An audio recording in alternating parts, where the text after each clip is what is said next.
For the longest time now, I've always had people asking me like, hey, how do I get into video game collecting? Where should I start? Where do I buy things? And today I just kind of wanted to give you guys a couple of tips on how to get into game collecting. And even if you already game collect, or even if you consider yourself to be somewhat knowledgeable about game collecting, who knows? Maybe there's something in this video that even you could find useful. So the very first tip that I have for you guys would be to learn the market and also learn reasonable game prices. So say we look at a game like Dark Souls 2 here, right? Like usually when you get this game on eBay, you can get it for anywhere between like $8 to $15 depending on the seller, depending on the condition, depending on whether or not it's CIB. But on the other hand, you might also find some super scummy seller on that same site or on Macari or maybe even at like a garage sale that's trying to sell this game to you for like $30. And I can tell you right now, in no universe should you be spending $30 on a copy of Dark Souls 2. I'm not even talking about like the game's quality, I'm just talking about like the game's value. If it's sealed, that's a different situation. But you know, when we're talking about just like a used copy that's already been opened, like just learn your prices and learn what games are actually worth. There's tons of prices out there like videogamepricecharting.com, that's a great one. And even beyond that, if you're ever out in public or if you're just trying to get like an average on like, okay, what do these games go for? Literally just search it up on eBay or Macari, and usually what I do is I search from like the lowest price plus shipping and then just kind of go from there, because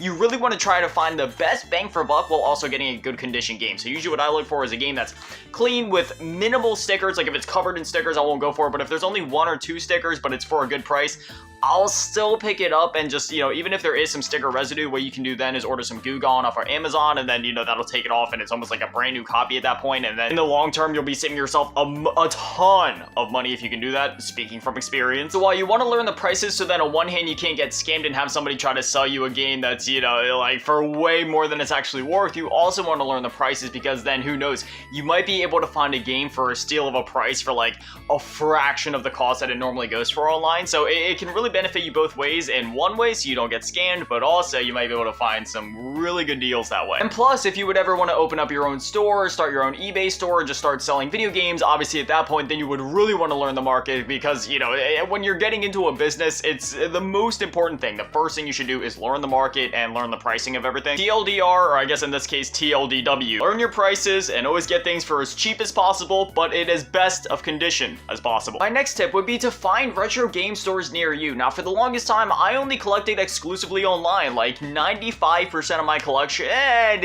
I'd say actually more like 80% of my collection that I have right now, I just acquired through like buying stuff off of eBay, Macari, Amazon, etc. But I can tell you, because lately, you know, in the last couple weeks and months and stuff like that, you know, I've been trying to go outside of my comfort zone, look for some retro game stores near me, and man, some of the prices, some of the bundles, some of the deals that you can find at these retro game stores is pretty insane. One retro game store near me that I go to all the time, you know, I go out there and I find games. I normally go for anywhere from like $8 to $12 for like $3 or $4 there. And it might not sound like that big of a difference, but you gotta remember, that's literally 50% of the price, and that adds up over time, because at that point, when it comes to like how far your money can go, say I only have $10 to spend on one game on eBay, or I could go to that store and get three $3 games. And in literally every case, when I go to that retro game store, like I compare the prices online to that, and it's like, yeah, I can either buy it for $10 on eBay or buy it for $3 here. Like for example, I went there the one day to pick up like Skyrim, Rage, and then Battlefield Bad Company, and like all together, if I would have got those separately on eBay, at minimum, I would have been looking at like $20 if I would have had to buy everything separately. But instead, I was able to get Bad Company for like $5, Skyrim for $3, Rage for like $5. And that $20 on eBay was being generous. If anything, it would probably be more like 25 to 30 if we're being honest. And plus, when it comes to buying off of people on eBay or Macari, while it is always good to do that, because at that point, like, you know, you, for the most part, you are usually supporting smaller businesses or independent sellers that could really use the money or are really trying to do something cool on eBay. Sometimes you also gotta be careful, because there is also just a lot of scummy people trying to just get as much money out of you as possible. So it's kind of like a double-edged sword there. But for the most part, if you can find a good retro game store near you, not only is it great for your wallet, but you also get to support a small business, which is awesome. But at the same time, like I said, like always look for those retro game stores, but also don't be afraid of buying off of eBay or Macari. Like if you do find a good deal on there, or it's just like, hey, it isn't that much and I really don't feel like leaving my house right now, or I don't feel like leaving my house period, there's nothing wrong with that. Like even me, I literally, even though I just visited a retro game store yesterday, they didn't even necessarily have the one game I was looking for. So I just went onto eBay and just, you know, put a couple orders in. Whether it's a retro game store or whether it's a seller on eBay, again, it's always nice to support independent like sellers, or, you know, just small businesses in general. Just, it kind of ties back into the first point though. Just make sure you're not getting scammed and don't pay for anything unreasonable. Like don't give in to the scammers and the, you know, scummy people on those sites. My next tip, in the very beginning, I would always recommend buying lots. So like if you have a couple of games that you're looking for, say, I'll just throw out some random games, for example, Borderlands, Brink, Call of Duty World of War, and like Forza or something like that. And then, you know, you like look up a lot on like Mercari or eBay. You're like, I don't know, Call of Duty World of War lot. And then all of a sudden you come across a lot that has like World of War, Borderlands, Forza, and what was the other one that I can't even remember. I literally just said it, I forget. Obviously, as you collect more and more, that strategy won't work as much, just because, like, obviously then you're going to be running into a lot of duplicates. Like me nowadays, I can't buy lots because, like, every time that I find a lot, there's always at least one, if not like 5 duplicates in those lots, you know. The lots, they go for anywhere between, and when I say lot, lots are also just like another term for bundles, so you'll find a lot of these, and a lot of these, no pun intended. So literally just go into eBay or Mercari and just search up like Xbox 360 game lot, and you'll see it. They go for anywhere from like $10, where it's only like 2 or 3 games, all the way up to like 100, where you're getting like 20 plus games in one lot. And again, in the beginning, it is a really great way to just collect a lot of games. Like if you're, I'm not necessarily saying that you should focus on quantity over quality, because obviously, which that's another thing we'll be talking about later, like you always want to focus on like games that you actually want to play. Like, I mean, for some people, like if you're going for a complete set, that's a different situation. Like if you're going for a complete Wii U set, then yeah, sure, just go for whatever, get as many lots as possible in the beginning. But, you know, also make sure that there are games that, you know, you'd actually be interested in, because at the end of the day, anybody can, you know, fill up bookshelves of games and get like hundreds of games if they're just buying copies of NHL and NBA, since those games, after the year that they're relevant in, they only go for like $2. So yeah, you could totally do it that way. But if you find a lot that's like a good deal, I would usually say a good deal is anywhere between, you know, find it where like every game in the lot averages out to like $5 or less. Usually the only time that I really jump on lots nowadays is when it's like $2-3 per game, maybe $4 per game, if it's like a lot of really quality stuff in there and it's like bang for buck, I really got to get that. And even then, you know, it's usually a good idea to add up the values otherwise. But if the games inside the lot interest you, that's a great way to get started. The next tip is to buy whatever you want, but also go outside of your comfort zone. So for example, say you're working on your PS4 collection, and normally you only buy NBA, NHL, Madden, or some other safe games like that, and you're like, hey, you know, I want to collect every NBA game on PS4. And there's nothing wrong with that. But then say maybe your tastes expand, you're like, hey, I want to try some other games.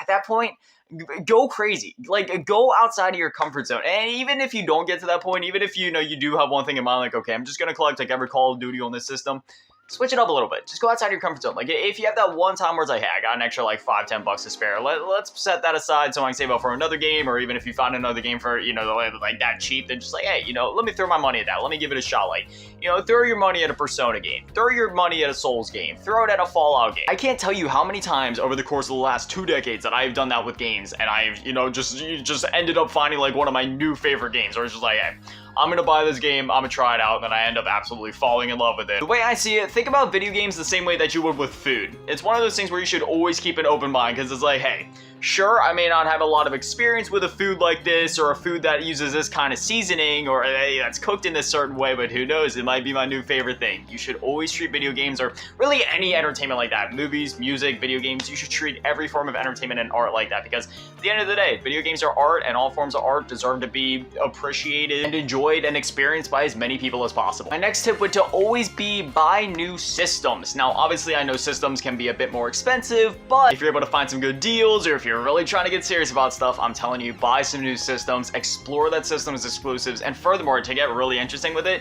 if you go back to like the 16-bit era, or even not even the 16-bit era, like the early 2000s, for example, where you got like games with the same name coming out on different platforms. So I think, for example, like Captain America Super Soldier, you had one version exclusive to the DS, and then you had one that came out for the 3DS and the Wii, and then there was one for the PS3, Xbox 360, and PC, and all 3 of those were 3 completely different versions. And then when you go back to like the 16-bit era with the Sega Genesis and the Super Nintendo, for example, you had games like Aladdin, where they're very similar in both platforms, but they're different at the same time. There was a lot of games like that, so always explore not only other systems, but again, their libraries and their exclusives, whether it's something, you know, like, you know, modern consoles like Xbox and PlayStation, and, you know, going to Xbox and picking up all the Halo games, you're going to PlayStation and picking up all the exclusives over there, or, you know, Nintendo, all the consoles that they've had, all the exclusives that they have. It is a little bit more expensive to collect for Nintendo stuff, but it's always worth it, because Nintendo is just, I mean, it's Nintendo. It's just absolutely legendary games on those platforms. But if you only have like an Xbox One or an Xbox Series X or a PS5 in your collection, go a little crazy with it. Go out and pick up a PS2. Go pick up a PS3. Go pick up a SNES. Go pick up an NES. I can tell you firsthand, I literally collect for like every console. Like, when I'm looking at my shelf and in my drawers and like all the other games that I have, like there's literally not a single console that I can think of that I don't actively collect for. Like, I'm literally looking at my shelf, and on the one shelf there's literally a mismatch of like some Atari stuff, some PS1 stuff, some DS stuff, some 3DS stuff, there's 360 stuff, a big box PC game, Nintendo Switch, and then I've also got stuff for like Super Nintendo, original Nintendo, Turbo Graphics. Like, and there's literally not a single console that I don't own at least one game for. Like, I did that intentionally. I literally made an active effort a couple years ago to make sure that I had at least one game for like every platform that like ever. The only exceptions to that would be like really obscure consoles that weren't released in America, even like the 64DD, for example. That's one of those things where it's like, yeah, you know, the 64DD, that's like one of the last ones I gotta pick something up for, but you know, we'll get there when we get there. Another thing worth highlighting is that some games cost more on different platforms. So once again, I only have a couple games next to me, so we'll just gotta grab Dark Souls 2 again. It doesn't apply to this game, but for sometimes, you know, Dark Souls 2 could go for $12 on PS3 on average, but then it could also go for $20 on average on 360, or vice versa. So again, if you have both platforms, or if you're, you know, you're looking to collect from multiple platforms from like the same generation, always look and see what the prices are on different platforms, because you know that even that in itself could end up saving you a lot of money. Because again, it's one of those things where like, hey, even if in some cases a game is only like a $1 difference on average on certain consoles, like that $1 adds up over time. Say by the time you buy 100 games, well, that's $100 that you saved, even if you're only saving like $1 per game. And it's not even going to be one of those things where it's like, hey, every game is more expensive on PS3, so now you got to go to the 360 because all the games are cheaper there. I can tell you firsthand, like that is not the case. Sometimes some games are just more expensive on 360, whereas on the other hand, some games are just more expensive on PS3. It really just depends on the game. And vice versa, if you collect for the Wii and you go for those games from like the early, because there was that point, right, where like the halfway point of the 7th generation, I want to say, is when that cutoff happened. If you're collecting for the Wii alongside like the PS3 and 360, for example, it's 9 times out of 10 the game is also going to be the cheapest on the Wii. Sure, it won't be like an HD version of it, but if you're trying to save as much money as possible, then I mean, hey, you know, there's a route right there for you. Now, the next 2 tips could technically be tied into one, but they're kind of different, so I'm going to keep them separately just to put emphasis on each one. The first tip being, avoid GameStop cases. Do you see this disgrace? This is my copy of Star Wars Bounty Hunter. I was talking about it in the last video that I made about video game collecting called Things I Hate About Video Game Collecting. And this happens to be just probably one of, if not the thing that I hate most about video game collecting, is these GameStop cases. Again, you know, the game is inside. I've had it for, I got this game at some point in the 2000s, and you know, it's a great game, but the case, not so great. I don't care what kind of collector you are, even if you only care about having the game, no, one day you will regret having this ugly thing on your shelf. Just save yourself the pain and the trauma later, and just don't buy these. Just go get a game. If you do have to buy these for some reason, if this is the only copy left on Earth of like whatever game you're looking for, at least print out the cover art. Anything is better than this garbage. And then the next one, for me personally, I usually try to avoid these, but for some people they may actually be nice for one reason or another, which we'll get to, and that will be wary of greatest hits cases. Now, for me personally, I don't really like having greatest hits cases all that much. I was talking about that again in that video where it's like, hey, I prefer to just kind of have the black label, but at the same time, for some consoles, they're not as bad. Now, if we go back to like the early days of the 360 with the platinum hits, where it's like that giant platinum square and only a tiny section for the cover art, yeah, absolutely despise those. Those things are hideous. But for something like the PS3, as much as I would prefer a black label, I can live with this. It still looks decent enough, and, you know, it does kind of have, like, that, you know, bloody maroon red that I was talking about, where it's like, yeah, you know, like, compare it, when it's lined up on the shelf, it looks, I don't know, just kind of, like, throws off the neat symmetry of all the PS3 cases. But then again, in itself, you know, there's already 2 different types of PS3 cases. You got the ones from the early part of the generation with the Spider-Man font on the side and the little red header, and then they switched it up later to where, you know, the PS3 thing is on top, kind of like how it is here, with just, you know, the PS3 thing on the side, except it's black. So there's already a bit of inconsistency there, but then when you toss in the greatest hits cases and these things, it's just like, you know what, again, on their own, they look alright, but I don't know, it's one of those things where it's just like, I'd rather just have like all the black labels there, just because that's how I am as a collector. I like having that first print run edition of the game, but on the other hand, it is kind of cool, because when you have a greatest hits case, it's like, hey, this game earned its spot in the greatest hits. It's sold enough copies to get here, you know, it's acclaimed for one reason or another, like, you know, it earned this case. And furthermore, not all collectors are like me, you know, some people actually literally actively collect all greatest hits, you know, and that's great for them. And furthermore, like I was saying before, I'm the type of guy, I like to just get like the first print run original copy of the game. Like the game that released on day one, that's the copy that I want, with the black label, with whatever the cover art was, none of the splashy text, none of the other stuff like there is here, just like this. However, for some people, for the greatest hits versions, sometimes, and this is another thing that's kind of like depends on the game, sometimes the greatest hits versions are the only ones that include the DLC on disc, which from a preservation perspective is pretty cool. However, I must put an asterisk besides that, because that was more of a thing during the PS2 generation, where in some cases, like Devil May Cry 3, for example, the greatest hits version was more or less like, obviously DLC wasn't really a thing at that time, but it was more of like a special edition of the game, whereas, you know, like the normal black label didn't have some of the features, like, you know, the first print run black label didn't have some of the features that were there on that greatest hits version. But once we got to the PS3 generation, we did see a lot of times where we would see both a black label version of like the cool Game of the Year editions as well as the greatest hits version. So it really just depends, you know. It's one of those things where you gotta do your research on the game. Like, hey, in some cases, even for this like Game of the Year edition, there is a black label of this very Dead Island version. So, you know, I could always replace this down the line and get that instead. But it's one of those things where it's like, hey, you know, I already have the greatest hits version. It is what it is. I'm cool with it in my collection. Like I said, some people actively collect these. But again, it's just one of those things where I like bringing it to people's attention before they get into collecting, you know, just so they don't have those moments down the line where they're looking back and like, oh man, I shouldn't have done that. Or, you know, in some of the cases where it's like, oh man, I wish I would have went for that. So, you know, again, depends on the person. My next tip, don't buy digital. Now, I've heard some funny people over the years. They're like, I'm a digital collector. What are you collecting? Licenses to have access to games for a temporary amount of time? Now, I won't lie, I have bought digital games before. I still buy digital games sometimes. Like, for example, I was talking about this again in the last video, where sometimes there's games that go for like $30+ for the Xbox 360, but they always go on sale for like $5 or less on, you know, Xbox Series and all that. So it's like, hey, it's backwards compatible, it's literally $5, whereas a physical copy would cost $30.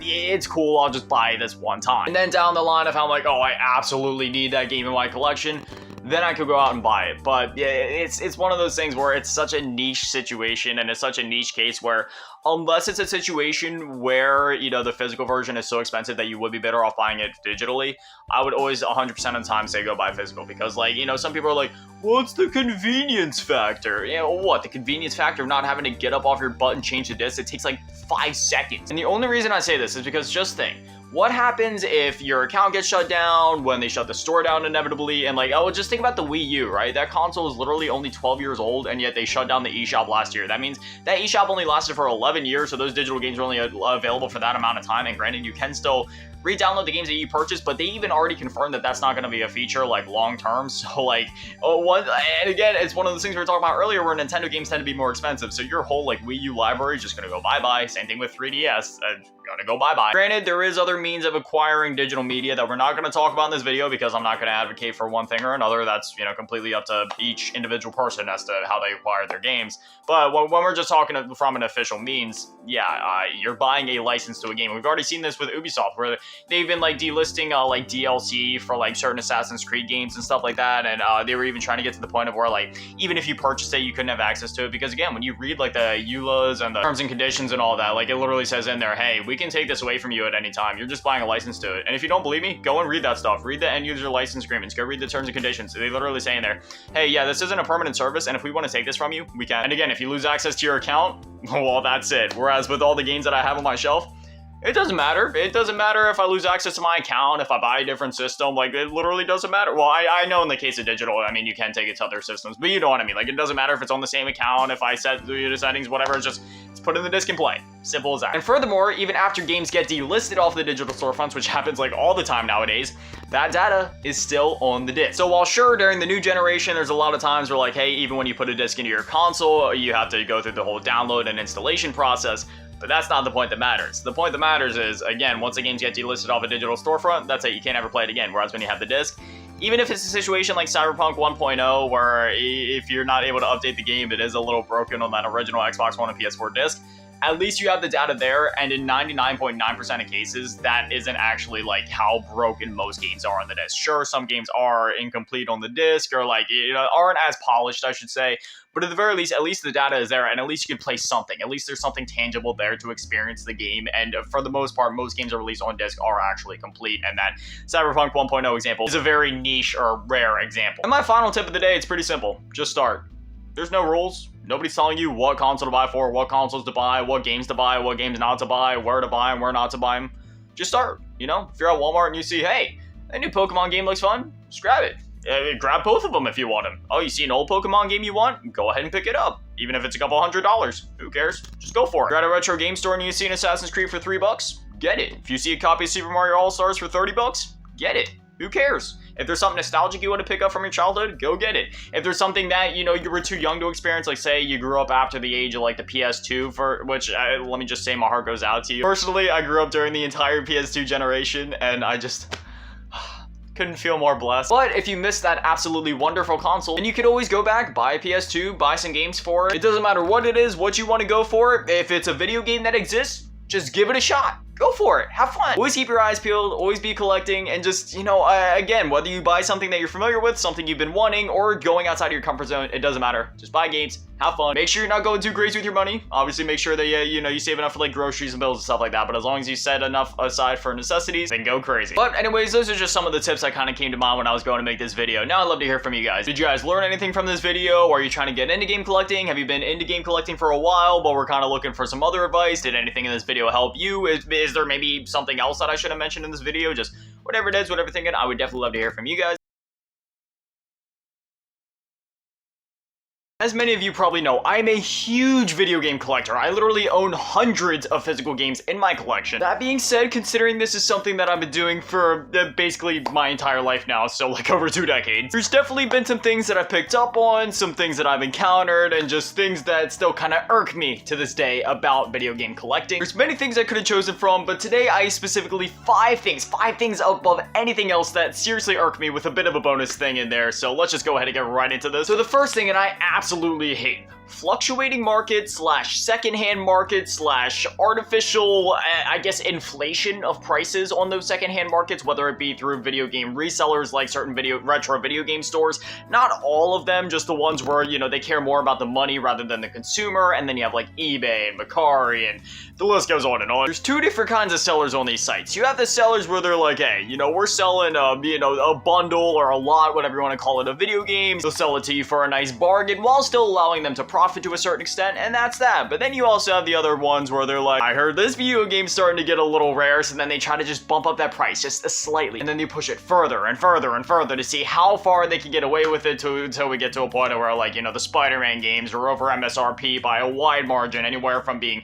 $60+ to $100+ in some cases. And I absolutely despise that. In the world of video games, I wish it was illegal for video games to ever go above MSRP, because at the very least, even if an older game was still going for $59.99 for some reason, like, hey, if like Spider-Man Web of Shadows on the PS3 was still $59.99, then I'd be like, hey, at least it's not above MSRP, at least I can pick it up. But in some cases, we've seen it go upwards of like $100+. Thankfully, that is a game that I own in my collection on multiple platforms, so I won't have to worry about that one in particular, but I do feel for the folks that haven't gotten to pick those games up. In fact, that goes for all the Spider-Man games. Obviously I've been following Spider-Man for my entire life, so I'm lucky enough to have like literally all of the Spider-Man games in my collection, so I don't have to worry about the artificial scarcity or, like the prices or whatever that comes with trying to pick up the games on the secondhand market, whether that be in person or online. Another great example of this in recent times would have been Spec Ops: The Line, where it just got delisted off of the Xbox and PlayStation and PC marketplaces. And now it's like going for an egregious amount of money online, anywhere from like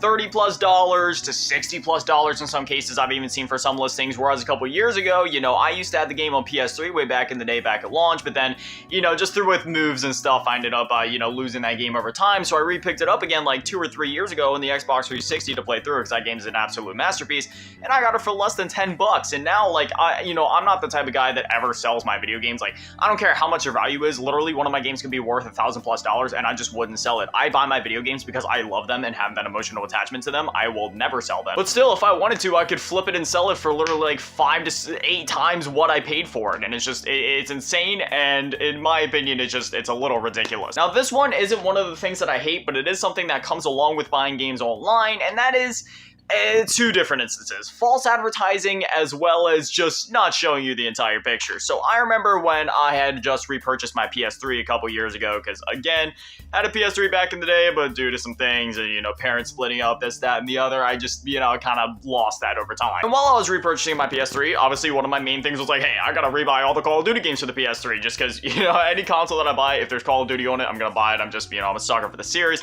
But anyway, one of the things that I bought was the Black Ops trilogy. Yes, I know the last gen version of Black Ops 3, people like to clown on it. Me, I kind of have some nostalgia for this version, and yes, I do still go back and play this, even though I have the Xbox, PC, and PlayStation versions of the game.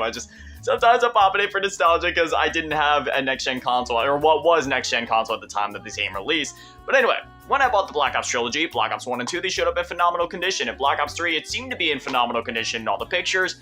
But the one thing they didn't show or even mention in the description, and I went back and checked just to make sure, is the fact that there's a little crack in the case right there. As you can see, there's a little piece of it missing. Is it a huge deal?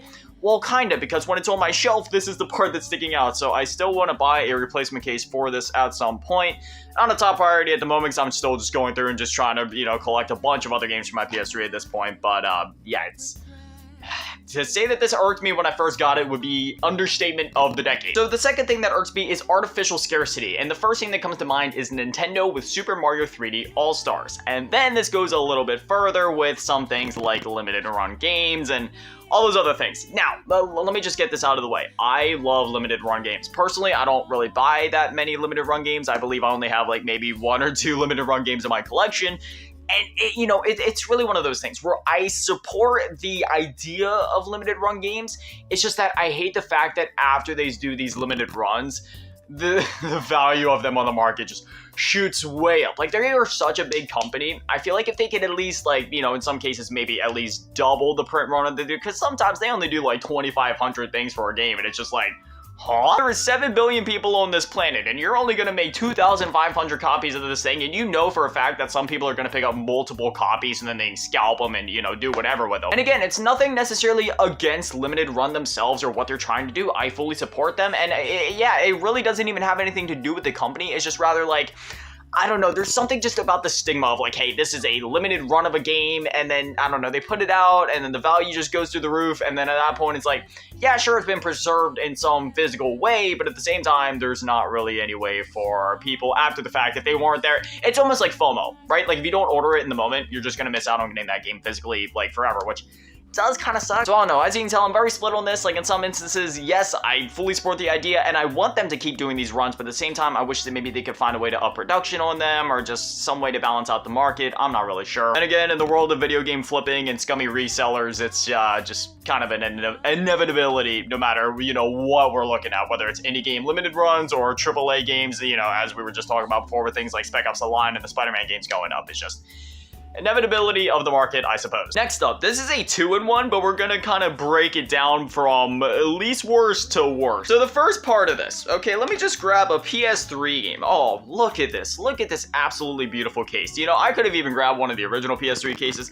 I'm not sure which case I prefer. I like them both for different reasons. You know, the original PS3 where it says PlayStation 3 on the side is super nostalgic, and the red on top looks cool, but I must admit on the shelf, this PS3 thing right here, just all black all along, does look pretty clean. So, I don't know, like, they both look amazing in their own ways. But anyway, as you can see, a clean copy of Dark Souls 2, looks great on the side, looks great on the back, everything is beautiful. It looks great on the shelf, and then, this thing, this demonic creation, this mistake, greatest hits cases. Why? Why is it so red? Like, when it's on the shelf, like, when you have, like, you know, you're like me and you got, like, 20 of these things in a row, and then all of a sudden, just this blood red time of the month case sitting there staring back at you. It's just, I don't know. And the sides, see, it's not even like, you know, like the black to line up with the PS3. It's kind of like this weird blood maroon red, and then usually these greatest hits cases, like, I could at least forgive it if the cover arts were the same, but usually they have, like, all this stuff just plastered all over it. So, like, rather instead of then just getting like, you know, the cover art or whatever.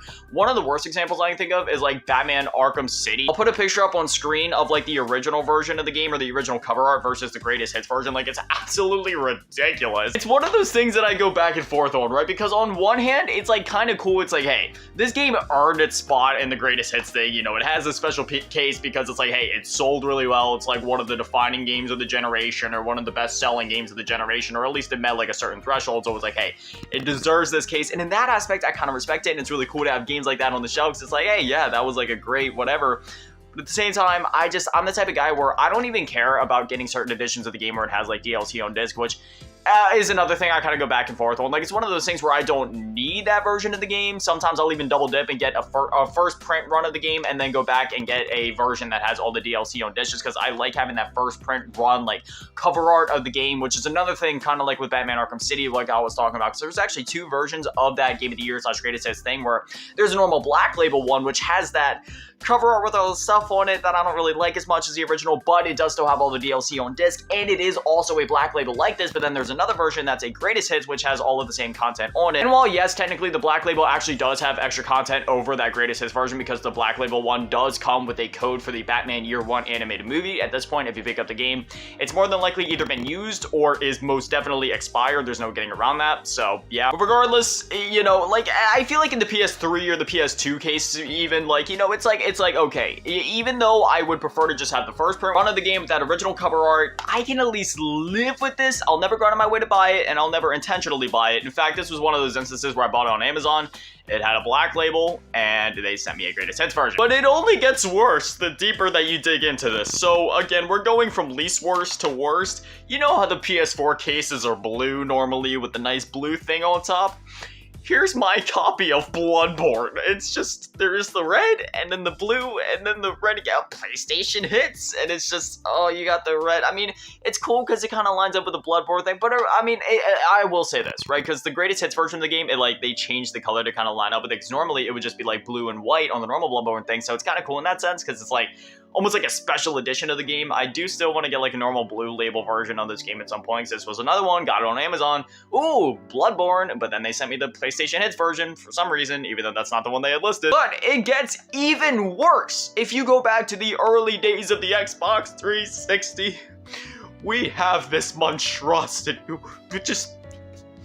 what is this? There's literally a tear coming out of my eye, but the worst thing is that this isn't even as bad as it gets. You thought this was bad. Look at what GameStop gave me. They've been doing this for generations, and you know, I would say at some points it's almost been worse. I mean, like this, at least they got the logo on it. You know how PS2 games are supposed to look. Here's Final Fantasy X.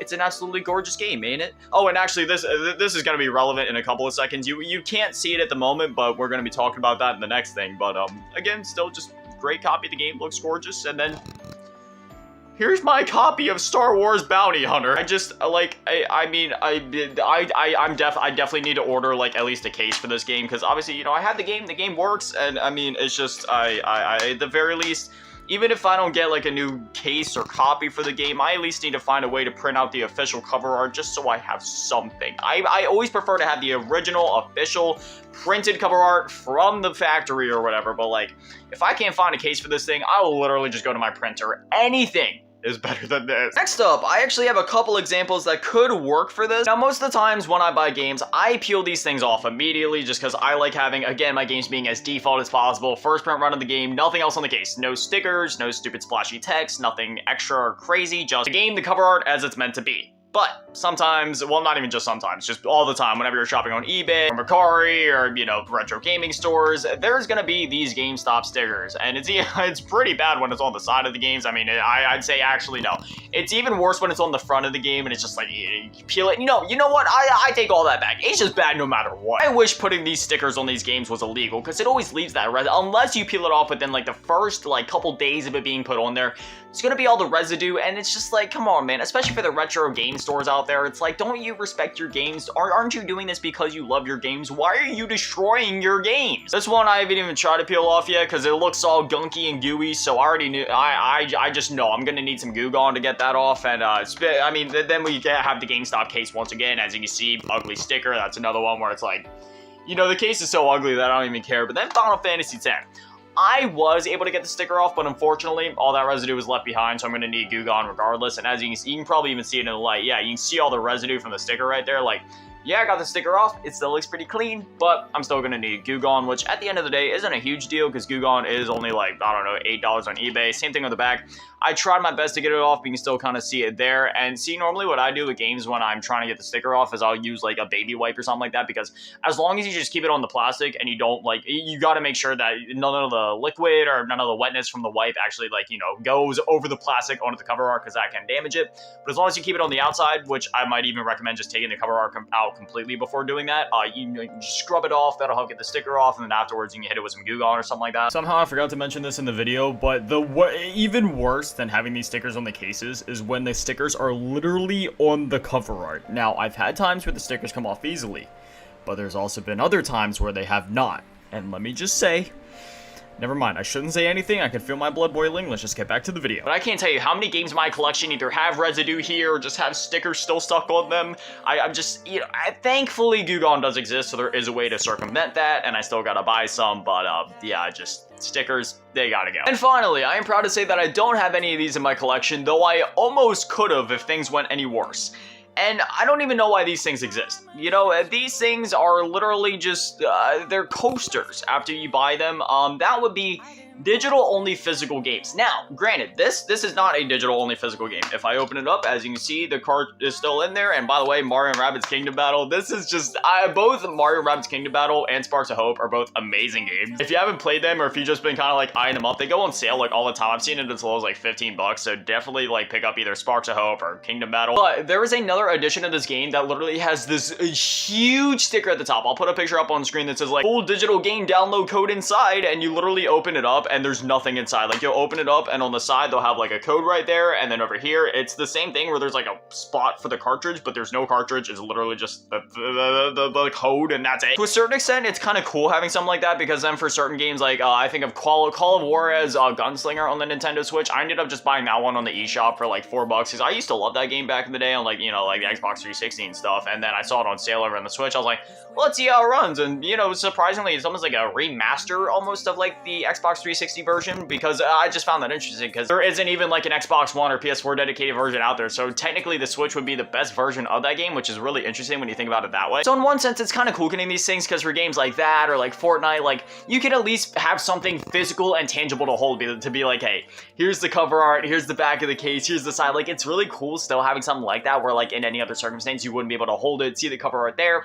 But at the same time, you know, when it comes to buying physical games, anytime I'm buying physical, I would obviously prefer to actually just, you know, have the thing there, because when you use a code, you can only use it once. And then once it's used once, well, if something happens to your account, whether you get locked out of it, whether it gets banned for some reason, even if it's not your fault, or whether just licenses, whatever, you know, I mean, we've been hearing about that stuff all in the news, where, you know, the companies are just trying to take away our games or other media or movies or shows or whatever, even though we paid for this stuff in the past, and then it just goes bye-bye. Whereas something like this, where you actually have the cartridge, you own that game forever until the end of time. And I mean, look at this right here, Star Wars Bounty Hunter. I picked this up in like, what, I don't remember the exact year, sometime in the 2000s at GameStop. I mean, obviously, you know, it has like the PlayStation 2 case, so I don't even remember when they stopped selling PlayStation 2 games. I know it was a while ago, but, you know, I've had this game, and I was literally just playing it like a couple weeks ago, and it still worked. Whereas if I would have bought the game digital, I mean, obviously there wasn't a digital store place for the PS2 or anything like that at the time, but if there was, you can already bet I probably wouldn't even be able to re-download it if I purchased it at the time, which,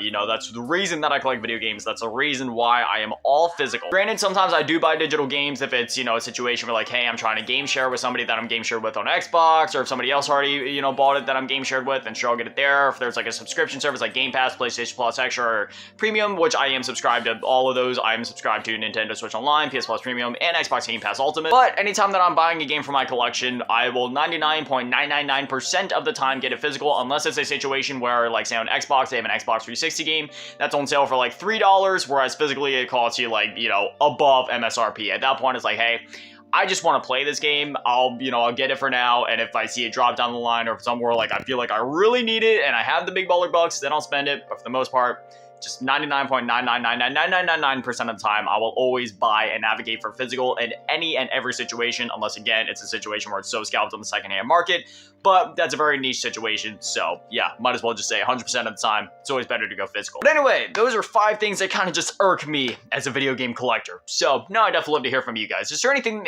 in particular that kind of irks you about video game collecting? Like whether, I feel like I'm gonna hear a lot about like the secondhand markets in the comments, like when it comes to like eBay and Mercari prices or just other stuff like that. I feel like we're gonna see a lot of that, and that's totally okay. I share your frustration. This is a safe place. Doesn't matter what it is. Feel free to friend. I would love to hear from you guys. But anyway, as always, massive shout out, thank you to all the Patreons and channel members. Thank you to all of you in the low baller tier. New major shout out, thank you to all of you in the mid baller tier. My last game, Dad Man in the beginning. Shout out to all of you in the G tier run events. Some cheese girl. Thank you guys so much. You guys are literal legends. I love you. Thank you guys for watching. Have an amazing day. Stay beautiful. I love you all. Peace.